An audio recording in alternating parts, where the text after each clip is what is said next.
Welcome back to Russian Khton. Today we look at an orphanage deep in the Urals and a miracle that saved a tired mother. Let's begin. The smell of an open-air Russian Rhinoc in the late 1990s was a chaotic, intoxicating blend of survival and desperation. It smelled of cheap Turkish leather, roasting meat from shashlik stands, counterfeit French perfume, and the sharp, metallic tang of cold autumn air. For 3-year-old Anya, the market was a forest of legs. She was holding tightly to her father's large, warm hand. Mikhail was a young, ambitious cook who had just saved enough money to open a small bakery stall. He had brought Anya with him to buy wholesale flour, carrying her on his shoulders until his back ached, then setting her down. Tucked securely in the pocket of Anya's little padded coat was a silver Shainaya ложка, a heavy, ornate teaspoon. It had a firebird rendered in black niello enamel on the handle and the initials AM engraved on the back. It was a christening gift from her mother, who had died of pneumonia a year prior. Anya refused to eat without it. Mikhail stopped to haggle over a sack of sugar. Anya let go of his hand for exactly 3 seconds to chase a stray calico cat that had darted beneath a stall selling cheap synthetic tracksuits. In those 3 seconds, the world ended. No one ever found out exactly what sparked it. A knocked-over kerosene heater, a discarded cigarette, or a deliberate turf war between local racketeers. But the synthetic fabrics caught first, erupting into a monstrous wall of toxic black smoke and roaring orange flame. Panic is a physical force. The crowd surged like a tidal wave. Anya was knocked to the icy asphalt. She screamed for her father, but the sound was swallowed by the roar of the fire and the shrieks of thousands of terrified people trampling over one another to reach the narrow exits. Through the thick, blinding smoke, Mikhail fought like a madman. He didn't run away from the flames. He plunged directly into them, screaming his daughter's name until his vocal cords bled. Falling beams and burning tarpaulins rained down on him. He dug through the burning debris with his bare hands, his flesh blistering and charring until the fire brigade dragged his unconscious, severely burned body out of the inferno. When Mikhail woke up in a burn unit 2 weeks later, wrapped in bandages like a mummy, the police delivered the news. The market was a graveyard of ash. Dozens were missing. His daughter was gone, but Anya had not burned. Swept up in the crushing stampede, she had been carried out into the freezing city streets, a soot-covered, weeping toddler clutching a silver spoon. A passing militia patrol picked her up. Traumatized, coughing up black soot, she stopped speaking entirely. She couldn't tell them her last name. She couldn't tell them where she lived. In the overwhelming, desperate chaos of Russia in the 1990s, bureaucratic negligence was practically an art form. The local precinct, completely swamped by the aftermath of the disaster, hastily processed her. A fatigued clerk wrote down the wrong year of birth and classified her simply as an abandoned street foundling, entirely omitting any connection to the market fire. Days later, due to severe overcrowding in local facilities, Anya was placed on a train with a group of orphans being transferred to a chronically underfunded state, Dedham, deep in the Urals, over 1,000 kilometers away. Thus began the bureaucratic erasure of a life. By the time her speech returned a year later, the memory of her father's face had blurred into the hazy, unreachable fog of early childhood. Anya had literally vanished from the map. 25 years later, the city was draped in the heavy, melancholic gray of a Russian November. Anya stood in the cavernous, humid hall of the Central Culinary Prep Facility, a factory that supplied peeled vegetables and prepped meats to dozens of restaurants across the city of her birth, to which she had eventually returned after aging out of the system. The air was thick with the smell of boiling cabbage, raw onions, and chlorine bleach. She was 28, but her hands looked 10 years older. They were perpetually red, the skin cracked from freezing water and stained brown by thousands of kilograms of potatoes and carrots. She wore a waterproof rubber apron over her faded sweater, her blonde hair tucked tightly under a sanitary net. Anya was Tayanut Liamku, pulling the strap. It was a Russian idiom, derived from the grueling labor of Volga boatmen pulling heavy barges upstream, and it perfectly described the relentless, exhausted trajectory of her life. She was entirely alone in the world, save for one person, her 5-year-old son, Mishka. Mishka's father had been a handsome, fast-talking delivery driver who vanished the moment he saw the 2 blue lines on the pregnancy test. He had simply walked out, relying na avos on blind, irresponsible luck that Anya would somehow figure it out without him. And she did, because women in Russia have been figuring it out alone for generations. They lived in a rented Khrushchevka on the extreme edge of the city. It was a classic Soviet 5-story concrete block where the walls were so thin you could hear the neighbor's kettle whistle, and the kitchen was a mere 5 square meters. But Anya kept it immaculately clean. It was warm, and it was theirs. To afford winter boots for Mishka and pay the rising utility bills, Anya worked a grueling schedule. From 6 a.m. to 3 p.m., she peeled and chopped vegetables in the damp, freezing Czech. Then, from 5 p.m. to 9 p.m., she worked a second job as a cleaner in a gleaming, glass and steel business center downtown. The contrast between her 2 jobs was jarring. In the morning, she was elbow-deep in potato peels. In the evening, she pushed a silent microfiber mop across imported Italian marble, emptying the trash cans of executives who wore suits that cost more than she earned in a year. The offices belonged to Stolitsa Vkusov, capital of tastes, the largest restaurant holding company in the region. Anya liked cleaning the executive floor. It was quiet. The thick carpets absorbed the sound of her footsteps, and the air smelled of expensive coffee and leather. Sometimes, as she wiped down the massive oak desks, she would look out the panoramic windows at the glittering city lights and wonder what it felt like to not be perpetually exhausted to her very bones. 2 floors down, in the corner office, Mikhail Ivanovich poured himself his 5th espresso of the day. He was 53, a man carved from severe, imposing lines. His hair was completely silver, and he wore bespoke tailored shirts with the sleeves rolled up, revealing the extensive, textured burn scars that covered his forearms and hands, the indelible legacy of the market fire a quarter of a century ago. He was incredibly wealthy. He had survived the fire, survived the brutal racketeering of the 90s, and built a culinary empire from scratch. He owned bakeries, high-end steakhouses, and the very vegetable prep factories where women like Anya broke their backs. But his wealth felt like a pile of dead leaves. Mikhail was a man hollowed out by grief. His wife was dead. His daughter had vanished into the ashes of the market. He had spent millions on elite private investigators over the years, bribing officials, digging through unmarked graves, and systematically analyzing the intake records of every single orphanage within a 500-kilometer radius. But because of a tired clerk's error and a train ride to the Urals, Mikhail had been looking for a ghost in the wrong part of the largest country on Earth. His massive resources had hit a concrete wall of bureaucratic apathy. Anya was gone.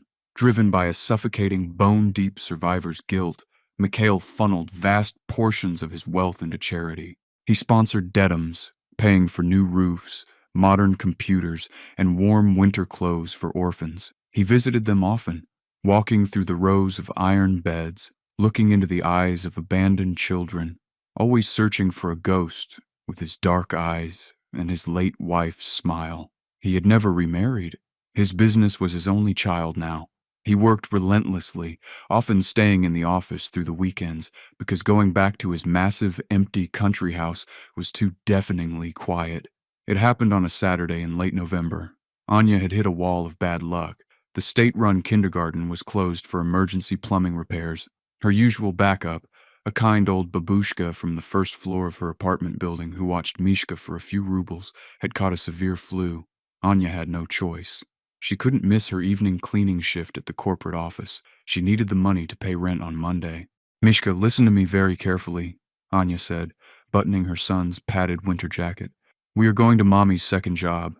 You have to be quieter than a mouse, slower than a turtle. If the guards see you, Mommy will get fired and we won't be able to buy the tangerines for New Year. Understand?" Mishka, a serious, dark-eyed boy who had inherited his mother's quiet resilience, nodded solemnly. "Like a ninja, Mama." Anya smuggled him past the sleepy weekend security guard by hiding him behind her large cart of cleaning supplies. They took the service elevator up to the executive floor. The offices were entirely dark and deserted. Anya settled Mishka in the small, immaculate corporate break room. It had a long marble table and soft leather chairs. "Sit here," she whispered, pulling a coloring book and a thermos from her bag. "I have to wash the floors in the main corridor. I'll leave the door cracked. Do not leave this room."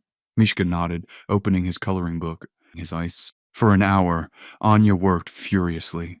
She vacuumed the carpets, polished the glass doors, and dusted the oak panels, her muscles burning with familiar fatigue. Back in the break room, Mishka got hungry. He opened the thermos his mother had packed. Inside was hot gretchka, buckwheat porridge mixed with a little butter and milk, the staple comfort food of every Russian childhood. Mishka dug into his mother's bag and pulled out his spoon. It was Anya's spoon, the heavy silver one with the black firebird and the initials AM. In the brutal, unforgiving hierarchy of a Russian dedum, a valuable silver object wouldn't have lasted 5 minutes. Older teenagers or corrupt staff would have stolen it to sell for cigarettes before 3-year-old Anya even learned how to defend herself. But Anya had been saved by the facility's director, an austere, fiercely honest woman from the old Soviet Guard. Recognizing the item's immense sentimental value, she had gently pried the spoon from the traumatized toddler's soot-stained hands on her very first day and locked it in a rusted iron safe in her office. She kept it there, untouched, for 15 years. She had handed it back only on the day Anya turned 18 and left the orphanage. "This is your only key to your past, Anya," the director had told her. Now it was the spoon Anya used to feed her son. It was her most sacred possession. Mishka sat at the marble table, swinging his short legs, eating his gretchka with the heavy silver spoon, completely absorbed in staying as quiet as a ninja. At the end of the long corridor, the door to the CEO's office opened. Mikhail Ivanovich rubbed his tired eyes. He had been staring at quarterly financial projections for 6 hours. The numbers were blurring together. He needed a strong black tea with lemon to clear his head. He walked softly down the carpeted hallway toward the executive break room. The lights were off, save for the small lamp over the sink, but the door was slightly ajar. Mikhail pushed the door open. He stopped in his tracks. Sitting at the long marble table was a 5-year-old boy in a faded, oversized sweater. The boy froze, his dark eyes widening in panic at the sight of the tall, imposing man in the tailored shirt. Mikhail frowned. He opened his mouth to ask where the boy's parents were, assuming one of the weekend security guards had brought their child up, but the words died in his throat. Mikhail's eyes locked onto the object in the boy's hand. It caught the dim light of the lamp, a heavy, ornate, silver teaspoon. Mikhail stopped breathing.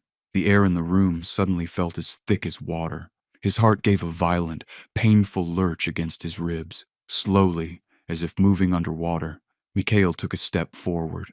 Mishka shrank back into the leather chair, clutching the spoon tightly to his chest, honoring his mother's rule to protect it. "I'm a ninja," Mishka whispered fearfully. "I'm not here." Mikhail didn't hear him. He dropped to his knees right beside the boy's chair. His hands, covered in the textured white burn scars of the market fire, were trembling uncontrollably. "Where?" Mikhail choked out, his voice a hoarse, broken rasp. "Where did you get that?" Mishka's lower lip quivered. "It's my mama's, from before I was born." "Can I—" Mikhail swallowed hard, tears suddenly prickling the corners of his eyes. "Can I look at it? Just for a second? I promise I will give it right back." Mishka hesitated, then slowly extended his small hand. Mikhail took the spoon. His scarred thumb brushed over the black yellow enamel of the firebird. He turned it over. There, worn smooth by decades of use but still unmistakably legible, were the engraved initials. "I am Anna Mikhailovna." Mikhail let out a sound that was half a gasp, half a sob. He pressed the cold silver to his forehead, closing his eyes as 25 years of suffocating, crushing grief collided with a sudden, blinding impossibility. "Hey, what are you doing?" The sharp, panicked scream came from the doorway. Anya dropped her mop. The heavy plastic handle clattered loudly against the floor. She lunged into the room, her maternal instincts overriding any fear of the wealthy CEO. She threw herself between Mikhail and Mishka, shielding her son with her body. "I'm sorry. I'm so sorry, Mikhail Ivanovich," Anya cried, her chest heaving, her hands raised defensively in front of her son. "My babysitter was sick. I couldn't leave him alone in the apartment. Please, don't fire me. I'll finish the cleaning. I won't charge for today. Just please." Mikhail didn't hear her apologies. He remained on his knees, clutching the spoon. He looked up at the young woman in the faded rubber apron and the blue cleaning uniform. He looked past the dark circles of profound exhaustion under her eyes. He looked past the chapped, raw skin of her hands. He saw his late wife's high cheekbones. He saw his own dark, intense eyes. He saw the exact shape of the chin of the little girl he had carried on his shoulders through the freezing market 25 years ago. The silence in the room stretched until it felt like it would shatter the glass windows. "What is your name?" Mikhail whispered, a single tear cutting a track down his weathered face. Anya froze. The sheer, naked vulnerability in the powerful man's eyes confused her. She slowly lowered her hands. "Anna?" she said cautiously. "Anya. Anya," Mikhail repeated, the name tasting like a prayer he hadn't dared to speak in decades. He held out his scarred, trembling hand, opening his palm to reveal the silver spoon. "Do you know who gave you this?" Anya stared at the spoon, then at the man. A cold shiver ran down her spine. I was found with it, at the market fire, when I was 3. The orphanage told me it was my only possession." Mikhail let out a broken, agonizing cry. He didn't stand up. He simply leaned forward and buried his face in his hands, his broad shoulders shaking violently as decades of repressed agony poured out of him. "I looked for you," Mikhail sobbed, the sound echoing off the cold marble of the break room. "I dug through the ashes. I paid the police. I searched every dedum in this region. I looked for you every single day of my life, Anyuta." Anya stopped breathing. The world spun. The harsh fluorescent light of the break room seemed to pulse. She looked at the man on the floor. She looked at his hands, covered in horrific, extensive burn scars. A fire at the market. That was the only detail the orphanage director had ever given her about the day she was found. A massive fire. "You?"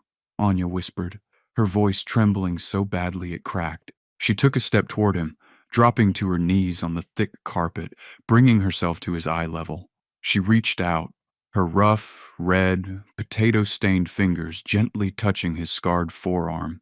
"You burned your hands. I was trying to dig you out." Mikhail wept, finally lifting his head to look into her eyes. "My little bird, my Anyuta. In Russia, people do not generally embrace strangers, but blood, hidden and dormant for a quarter of a century, recognizes itself." Anya didn't think. She threw her arms around the broad shoulders of the man on the floor. Mikhail crushed her to his chest, burying his face in her neck, holding her with the desperate, terrifying strength of a man who had pulled his heart out of a grave. Anya closed her eyes, and for the first time since she was 3 years old, she remembered the smell of him. It wasn't the smell of the corporate office. Beneath the expensive cologne, it was the smell of flour, warm bread, and absolute safety. "Papa," she breathed into his shoulder, the word feeling utterly foreign and perfectly natural all at once. "Papa." Beside them, little Mishka watched with wide eyes. He didn't understand everything, but he understood that the ninja game was definitively over. He reached out and patted the crying man's silver hair with his small, sticky hand. The bureaucratic confirmation was merely a formality. 2 days later, a private clinic rushed a DNA test. The probability of paternity was 99.99%.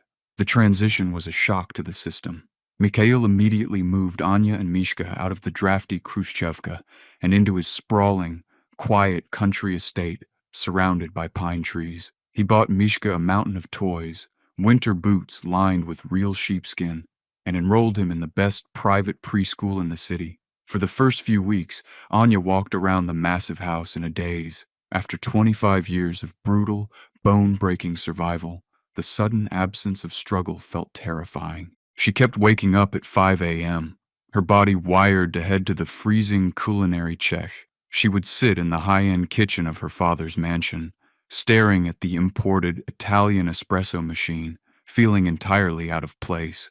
Her hands still ached, and her soul was exhausted. Mikhail noticed. He was a man who understood labor, who had built his life with his own scarred hands. He knew perfectly well that a woman who had pulled the strap her entire life couldn't simply be locked in a golden cage to drink champagne. But he also knew she was entirely, dangerously depleted. One Saturday morning, exactly a month after the reunion, Mikhail walked into the kitchen. He was wearing a simple white chef's apron over his t-shirt. He tossed a matching apron onto the marble island toward Anya. "Put that on," he said, his eyes crinkling with a warm smile. Anya blinked, a flash of apprehension crossing her face. "What are we doing?" "You've spent the last 10 years peeling potatoes in freezing water and scrubbing marble floors," Mikhail said, pulling a massive bag of flour and a block of butter onto the counter. "You know the raw ingredients. You know the crushing physical labor of the kitchen better than most of my executive chefs." He handed her a wooden rolling pin, his expression turning deeply serious. "But Anyuta, your days of breaking your back are over. You are never washing another floor or destroying your hands in a freezing check for a stranger again. Today, we are just cooking for ourselves. We are making pelmeni from scratch to heal the soul." Mikhail reached across the counter and gently touched his daughter's red, calloused hands. "But on Monday," he continued, his voice resonating with pride, "I am clearing out the office next to mine. I am sending you to the best management and business courses money can buy. You are going to be my personal assistant and my shadow. You're going to learn the logistics, the finances, the real estate. I'm going to teach you how to run this empire with your brilliant head, not your tired hands." Anya looked at the rolling pin, and then at the flour dusting the immaculate marble counter. The sheer, overwhelming relief of knowing she would never have to step into that freezing factory again washed over her like sunlight. A slow, genuine smile spread across her face, reaching all the way to her bright blue eyes. She tied the apron around her waist. "Okay, Papa," she said, burying her hands in the cool, soft flour, feeling the magic of the kitchen for the first time without the sting of exhaustion. "Show me how." In the adjoining dining room, Mishka sat at the massive oak table, swinging his legs. He was eating a bowl of hot oatmeal, carefully scooping up the porridge with a heavy silver spoon.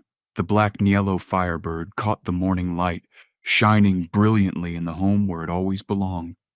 A parent's love can pierce through decades of silence. The ninja game is over. Thank you for watching. See you in next video.